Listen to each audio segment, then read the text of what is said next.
I was listening to a prog rock record the other day and I had a moment where I thought to myself, this really isn't too far from the stuff I like in jazz. Not sonically, obviously, but in terms of how it thinks. The way the band plays with form, rhythm, harmony, dynamics. It's not a million miles away from the mindset of a jazz record. And it got me thinking about prog rock more generally, because prog is one of those genres that people often describe as complicated, self-indulgent or overly technical. And sometimes, fair enough, it is. But as someone who comes to music primarily from a jazz background, I've always felt oddly at home with a lot of prog rock. So today I wanted to sit down and talk through 5 prog rock albums that I really enjoy as a jazz fan. These aren't necessarily the most obscure picks, and they're not meant to be definitive in any way. They're just records that for me scratch a similar itch to jazz. Whether that's through odd time signatures, extended forms, strong group interplay, or just a sense that the musicians are genuinely listening to each other. So, without further delay, let's get into it. The first album is by Caravan and it's named If I Could Do It All Over Again, I'd Do It All Over You, and it's from 1970. Caravan are a really interesting band to talk about from a jazz listener's perspective, because they're part of what's often called the Canterbury scene. And that scene, bands like Caravan, Soft Machine, Hatfield and The North, has a very specific flavour. It's whimsical, it's very English, often a bit surreal, but there's also a strong undercurrent of jazz harmony and jazz phrasing running through it. If I Could Do It All Over Again, I'd Do It All Over You came out in 1970 and it's their second album. Compared to some later prog records, it's relatively understated,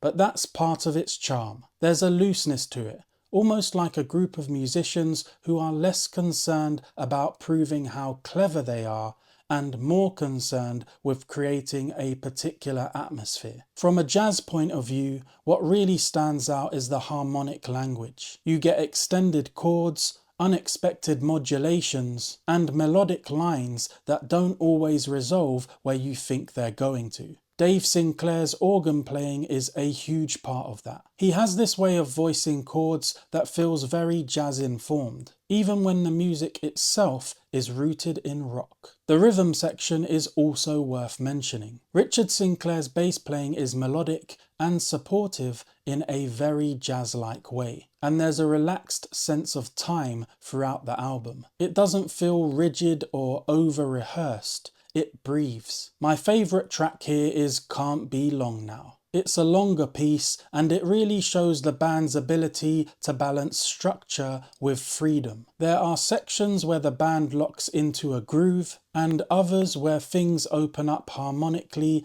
and texturally. It reminds me a bit of a jazz suite, where you have composed sections that set the scene, and then passages where the band can stretch out and explore. It's a great example of prog that doesn't shout for attention, but rewards close listening. Next up, we have Yes, with the album named Close to the Edge from 1972. If Caravan represent the softer, more whimsical side of prog, then Yes, particularly on Close to the Edge, are very much about precision, intensity and scale. Released in 1972, this album is often cited as one of the high watermarks of progressive rock, and it's not hard to see why. What makes Close to the Edge fascinating from a jazz perspective is the sheer level of musicianship across the band. You've got Chris Squire's bass, which is practically a lead instrument, Bill Bruford's drumming, which is incredibly detailed and rhythmically adventurous, Rick Wakeman's keyboards pulling from classical and jazz traditions, and Steve Howe's guitar, which moves effortlessly between styles. Jazz listeners often talk about independence, each musician being able to play their own thing while still serving the group. And Yes are a textbook example of that. Everyone is doing a lot, but it never completely falls apart. While the title track gets most of the attention, My favourite moment on the album is Siberian Katru. It's rhythmically driving, but what really gets me is the way the sections are stitched together. The transitions feel almost through-composed, like a long-form jazz composition rather than a standard verse-chorus song. There's also a sense of forward motion throughout the track. Even when it settles into a groove, it feels like it's constantly pushing ahead, which is something I really associate with great jazz records. There's momentum, but also flexibility. Next, we have an album by Egg named The Polite Force from 1971. Egg are a band that don't get talked about nearly as much as some of the bigger prog names, but The Polite Force is a really compelling record, especially if you're into darker, more experimental music. This album came out in 1971 and it sits somewhere between prog rock, early fusion and avant-garde classical music. Dave Stewart's organ playing dominates the sound, and it's far more aggressive and dissonant than what you hear in a lot of prog bands from the same era. From a jazz fan's point of view, this album feels closer to something like late 60s or early 70s free jazz in spirit. There's a willingness to sit in uncomfortable harmony, to explore tension rather than constantly resolve it. My favourite track, A Visit to Newport Hospital, is a perfect example of that. The opening is heavy and dark, almost oppressive, with this dense, foreboding atmosphere. And then, quite suddenly, it transitions into something more melodic and bright. That transition is one of my favourite moments on the album. It reminds me of the way some jazz compositions move from abstraction into clarity, or from chaos into groove. The contrast makes the melodic section feel earned. It hits harder because of what came before it. Egg are definitely not an easy listen, but if you enjoy the more challenging side of jazz, then there's something for you to dig into here. Next is Gentle Giant's album named Octopus from 1972. Gentle Giant are often described as one of the most complex prog bands,